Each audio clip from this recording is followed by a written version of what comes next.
Mugamba muti abalungi abeekumira kusenga Faith 256 kansuubire muli bulungi yonna gye musinzira okubeera nga munda baba nga mumpuliriza olunaku olwaleero ndi n'abaami gwe omwami n'owoba mukyala nga gwawulidde kano ng'okimanya embeera y'omusajja wo si nnungi mu kisenge kamuweereze ne bw'otakamuweereza osobola obbiwuliriza n'obimukolera n'obimuwa n'abinywa n'atereera bino bintu byatagenda questioninga omugamba kino kyakunywa kyakunywa kiri nnomo bintu biri mu nnyumba yaffe biri waka ne bw'aba ng'ali awo n'obimukolera ng'alaba tekirina ki buzibu tugenda kozesa amata eno remedy ekola ku basajja ng'oyimuka bw'oba omanyi nti toyimuka nti senga nze siyimuka kale naawe osobola ogezaako n'olaba tomanyi akantu kalinza okugiramu ne kagira ne keekanga naye nga nze sinnaba kuzuula ddagala nkyalinoonya eri omusajja nga gwe watomera endiga nga tolabangako kantu ko nga kasituse naye ova ku bano ne bwe kaba kekyekangamu obwekanzi gwe lino lijja kukolera nti keekanga ne kasipa ne kamala ne kagwa liba lijja kukola kirijja kuba likkolera eddagala lino eno ojja kwetaaga amata oba home remedy eno tujja kukozesa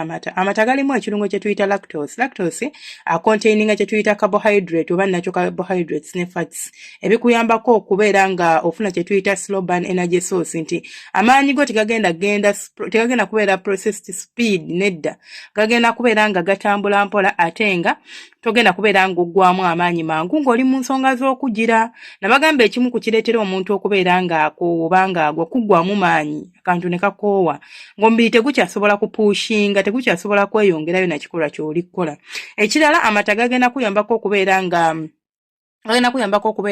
repairing muscles jjukira woba okola exercise muscles zo zikoowa kati nze okwegatta nkutwala nga exercise kubanga it requires energy okukikola teweetaaga kubeerawo ndi munafu nedda obeera ng'omuntu ali okukola exercise you are working out your muscles kati zigenda kukoowa we zikoowa kwe kulaba nti ogwa kati singa oba onywedde ku mata gagenda kuyambako okuba engeri gye galina protein yagenda kuyambako okubeera nti muscles zo tezigenda kukoowa nti newe ziba nga ziri koowa zigenda kuba ne mu process ya recovery nti lwonaaba omaliddeko oba nti era akabanga ako koonaaba weewadde ekyokubiri amata gakuyambako okubeera nga toggwamu maanyi nga bwe nandigambye nti you get dehydrated kubanga era of course oba mu nsonga z'okwegatta abamu mutuuyana newoba totuuyanye you pant amaanyi g'okozesa ogwenda okuwunzika nga amazzi toyina ng'omubiri guweddemu amaanyi because of dehydration kati wano oba amata gakolanga kye tuyita superior rehydration nti owava amazzi gaddawo because mba nanywedde ki ku mata ate kuba gakuyambako ku nsonga eyo kubanga galimu kye tuyita electrolytes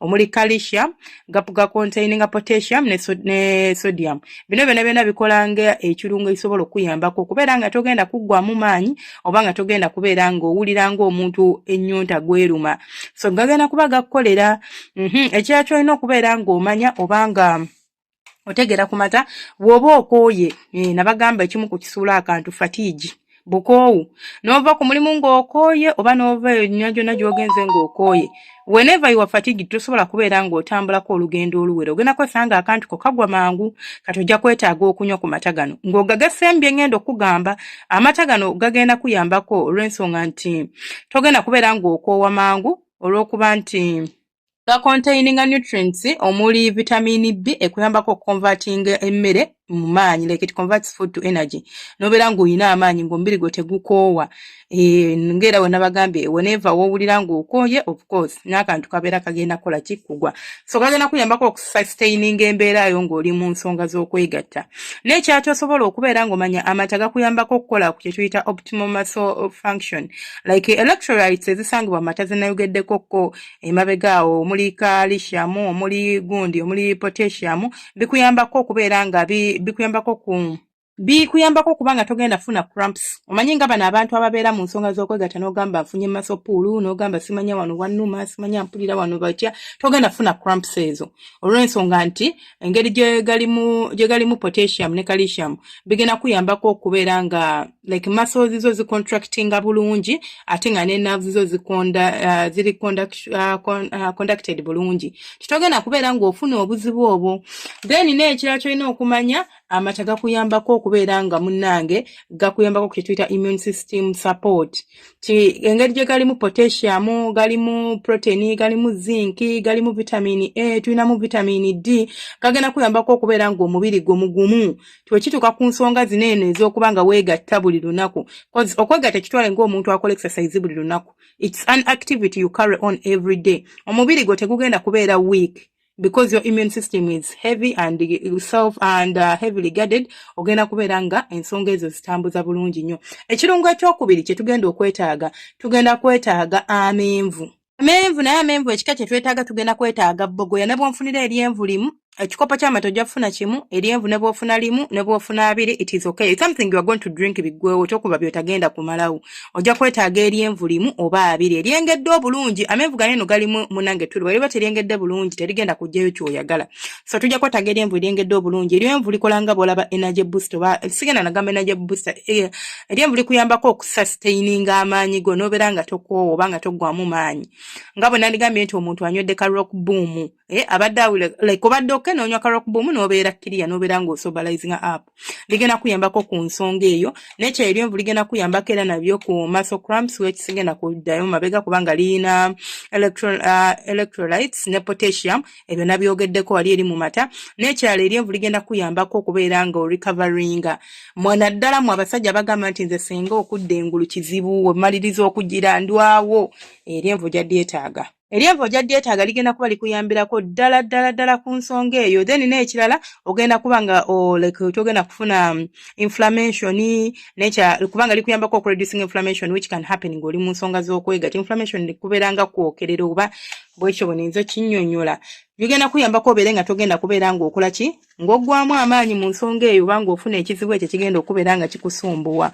Engeri gye galina natural electrolytes gakuyambako okubeera nti like galimu amenvu galina kye tuyita natural electrolytes which omuli potassium, magnesium, so gakuyambako okubeera ng'oregulating omutima gwo ne nerves zo plus your muscle contractions. Nti of course wabanga oli mu kwegatta omutima guba gwewuuba ng'omuntu era adduka. Kati woba tosobola guregulatinga bulungi ogenda kwesanga ng'oggwamu amaanyi akantu ne kagira bwe papa ne kagwa. Okitegedde? Bwe papa ne kakola ki? Ne kagwa. So olina okubeera ng'okimanya. Gano amenvu ne bano abaddusi b'emisinde baba athletes. Not all abaddusi abakubi b'ensero baani bagakozesa because they know the benefits of amenvu mu nsonga eyo. Ekirala ky'ogenda okunfunira ogenda kunfunira entangawuzi. Entangawuzi nziza ngisomesaako. Mu abasajja oba omanyi nti gwe oli musajja kale sigenda gamba meketi kale ng'oli musajja nga teweetiitirira osobola n'okwemanyiiza okugaaya ku ntangawuzi. Nali nkulanga nina omusajja omuzeeyi gwenda baazigaaya. Nze nno nga mbiyita nti ndowooza wa kabikumbe yali anoonya maanyi ga kisajja. Anyways, entangawuzi yo agenda kuyambako naye okubeera ng'ofuna kye tuyita physical endurance nti tosobola kugwa mangu kubanga promoting metabolic flexibility which helps you in the muscle which helps you in muscles utilize bakiyita nga nkerabidde engeri gye bakoogera nkerabidde but it's something concerning muscles n'okubeera nti wemba ndidde emmere like muscles like bwemba ndidde emmere nendi entangawuzi nyambako okubeera nga breaking down emmere yange which promotes my metabolic flexibility. Then ekirala ekirala entangawuzi egenda kuyambako of course ku muscles which ekyo twakirabye edda. Then n'ekyakyogenda okubeera ng'omanya nti egenda boostinga circulation omusaayi gwe engeri gye gutambulamu n'amaanyi. Entangawuzi kyekimu ku bintu circulating oba regulating omusaayi gwo singa oba oginywedde oba ogiridde naddala kubanga ogenda kuba of course omubiri ogukola ki? Ogukozesa.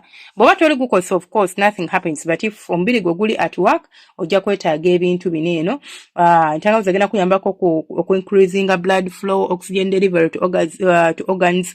Buli bw'obeera nga waliwo oxygen waatatuuka mu mubiri gwe oba waatatuuka mu kagundiko mu kapipiko oba tatuuka bulungi mu areas ezimu mu mubiri ogenda kwesanga nga munnange tolina ky'osobola kuggusa bulungi nnyo. Entangawuzi stabilizing blood pressure. Naawe omulwadde lwaliwo abantu nga mwina sukaali blood sugar si blood pressure. Osobola okukozesa ku ntangawuzi eno okuregulatinga blood sugar wo n'obeera nga waliwo otuuka mu nsonga obeera kiriya. Ne w'oba nga toli mulwadde wa sukaali oba tolina anything concerned, just know you need entangawuzi. Then n'ekirala egenda kuyambako ku inflammation which nakyo twakyogeddeko dda. Then ekintu ekyakyo tugenda okubeera nga tulaba tugenda kwetaaga enniimu. Ennimu gy'olaba ekuyambako ekola nga hydration boost, ekuyambako mu hydration, like jjukira oli kutuuyana okooye, so kigenda kuyambako okubeera ng'obeera clear, togwamu nnyo maanyi olw'okuba obeera bakurehydratinga through ennimu gye twanywedde. Ennimu ekola nga bwe tuyita mineral electrolytes which contains potassium, calcium and magnesium. These things are very essential for nerve function and muscle contractions, of course. Bino byonna bigenda kuba bikuyambako. Ekirala, ennimu eringa bw'olaba energy production oba energy booster ekuyambako olw'ensonga erina vitamin C. Jjukira it's a citric fruit. Erina vitamin C which assists in metabolizing energy. Then ekirala kyolina okubeera ng'omanya ekuyambako okwabsorbinga iron okuva mu mubiri gwo, which ekigenda enhancing ability y'okureducinga fatigue mu mubiri. Then n'ekirala kyolina okubeera ng'omanya oba okooye akalimu kano kagenda kuzza engulu. Kaakati tubitabula tutya? Ogenda kunfunira ekikopo ky'amata oba ekitundu ky'amata. Asite oba ng'osobola omalawo ekikopo good to go, oba tosobola katukole kale half. Osobola okunfunira ekitundu ky'amata, ekitundu kya glass, nfunira eryenvu limu eryengedde obulungi, nfunira entangawuzi eri fresh, nfunire n'enniimu.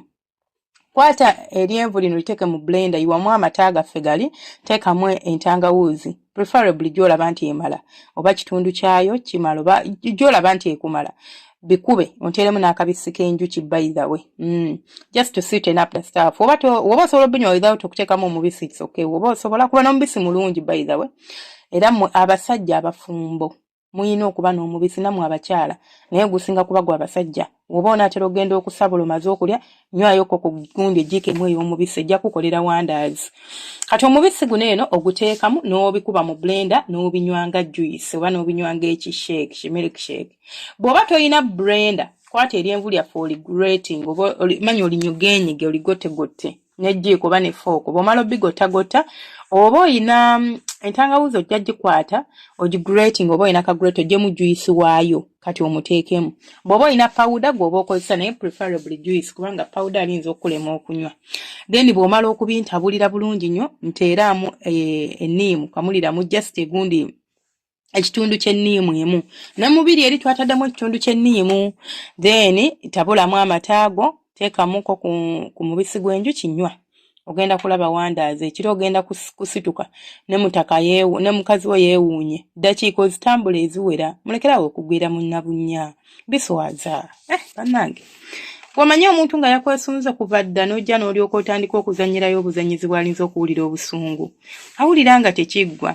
Nabagamba nze sikuwa buwi remedy, sigamba bugambi nti kwata entangawuzi giteeke mu matanywa. Njagala otegere lwaki entangawuzi tugikozesa. Nawe kenyini osobola okwekolera ka research to be on the safe side, n'olaba oba ekkolera oba tekkolera. Sigadde nze Senga Faith 256 temwerabira ku subscribinga, ku likinga no commentinga. Nsaba Allah abanjagalire, abankuumire, mubeere bulungi, temujjangu ku bantu bange.